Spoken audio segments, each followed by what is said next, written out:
Go on then. Hi everyone, it's Erica and Danielle from Black Nova Designs.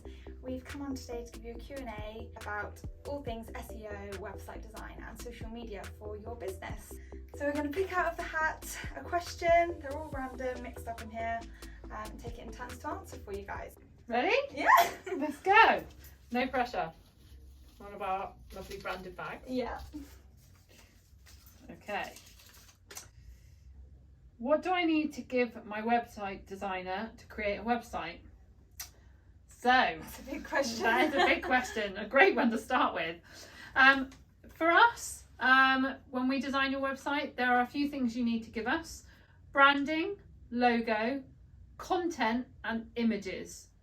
Because we're not content creators and we're not photographers. So if you can get some professional photos or pick stock images, although we would always recommend a photographer, they're the 4 things we need. What is SEO? Well, that's great because loads of people talk about it all the time.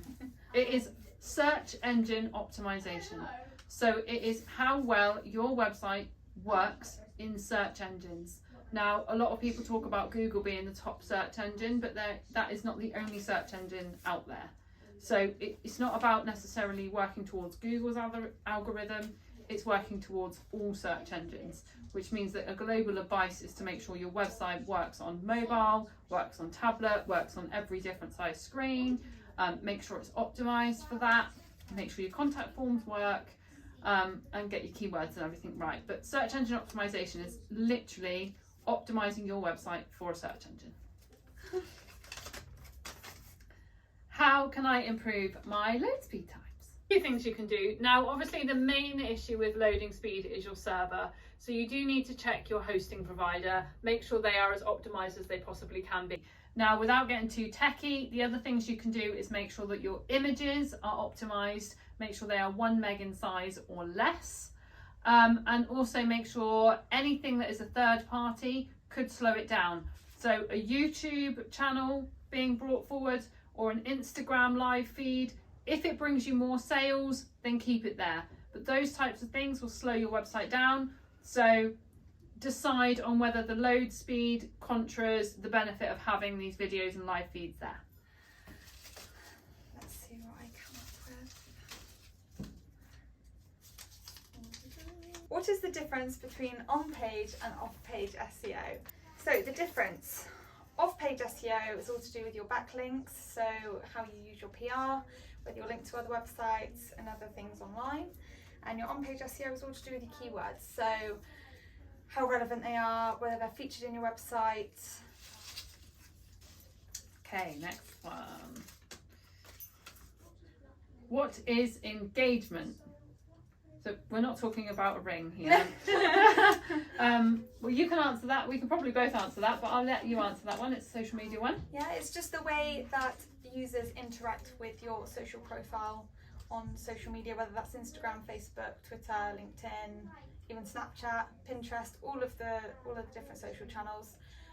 Engagement can come from likes, followers, but we're also really looking at the impressions and the reach of your content. So if you have a business or creator profile, you can see all those analytics in Instagram, and on all the other platforms per profile you can gain analytics, so that you don't have to be a content creator or a business profile to see those. So yeah, engagement can be all of those things. Views on videos as well, if you're talking about reels and TikToks. Our polls on our stories. Yeah, story engagement. It's any way that another user profile interacts with your content and your profile.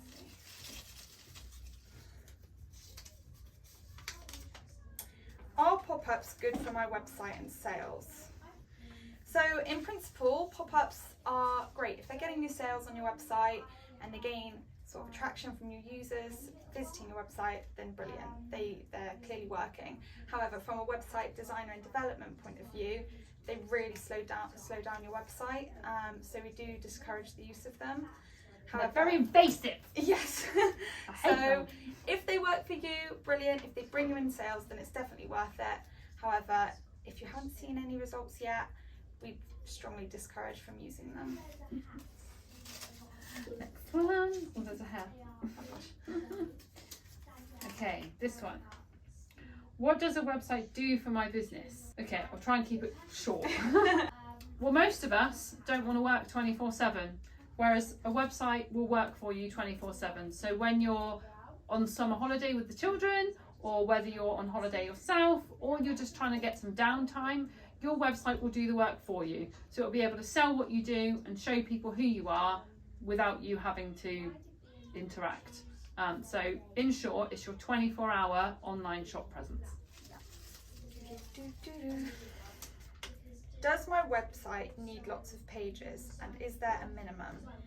You're probably the best one for this, so I'll hand that over. So the website ideally would like lots of pages, especially if you want to rank highly on search engine optimization or on search engines.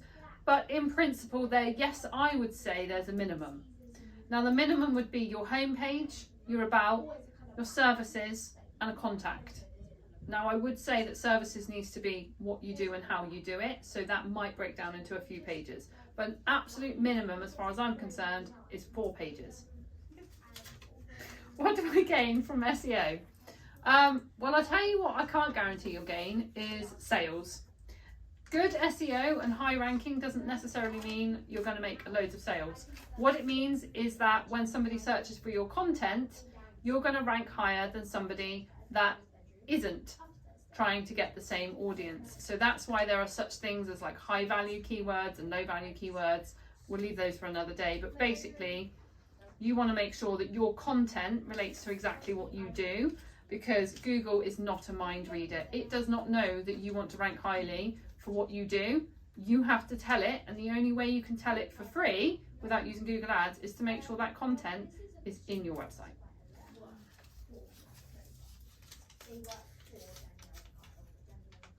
Why haven't my rankings improved after I've posted a new blog?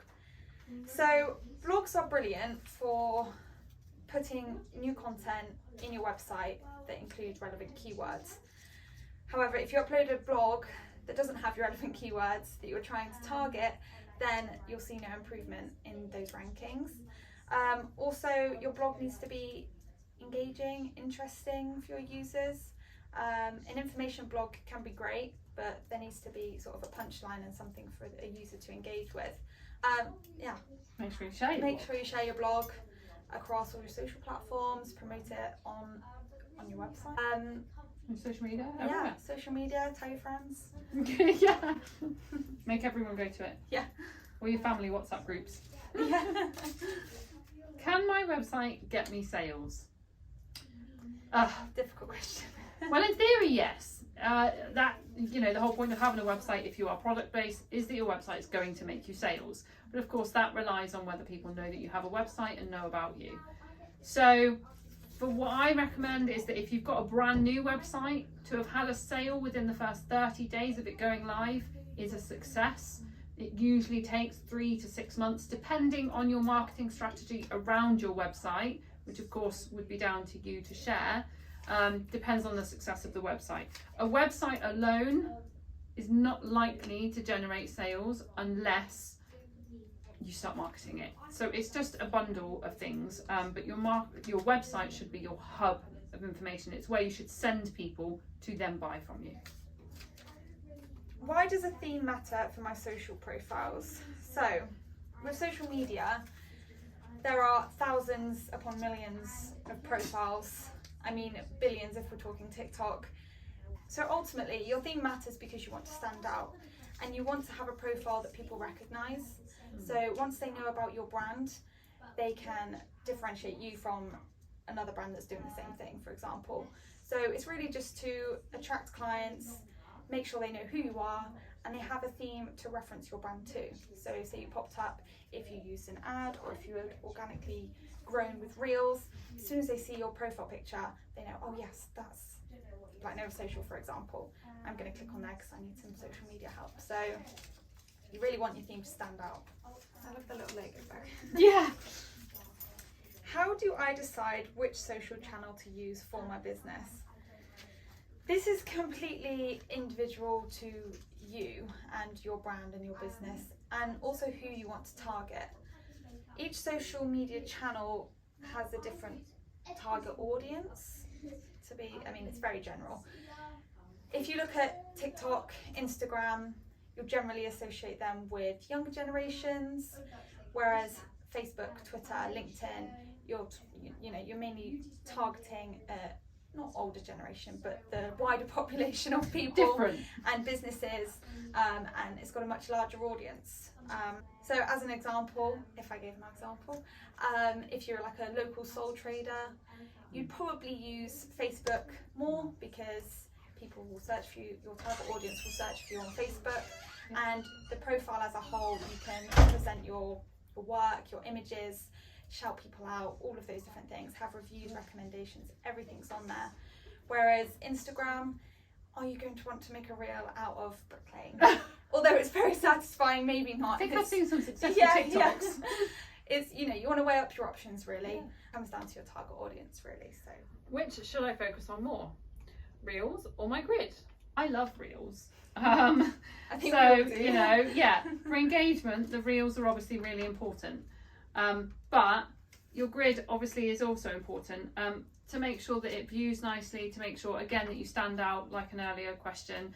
You need to stand out from the crowd. So as much as reels are probably more of a little bit of fun and to bring your engagement in, your grid is more to keep the information relevant, up to date, and for people to recognise your brand as for who you are. Right, that brings us to the end of our Q&A video. Thank you very much for watching. We really appreciate your support. Hopefully it was useful for you.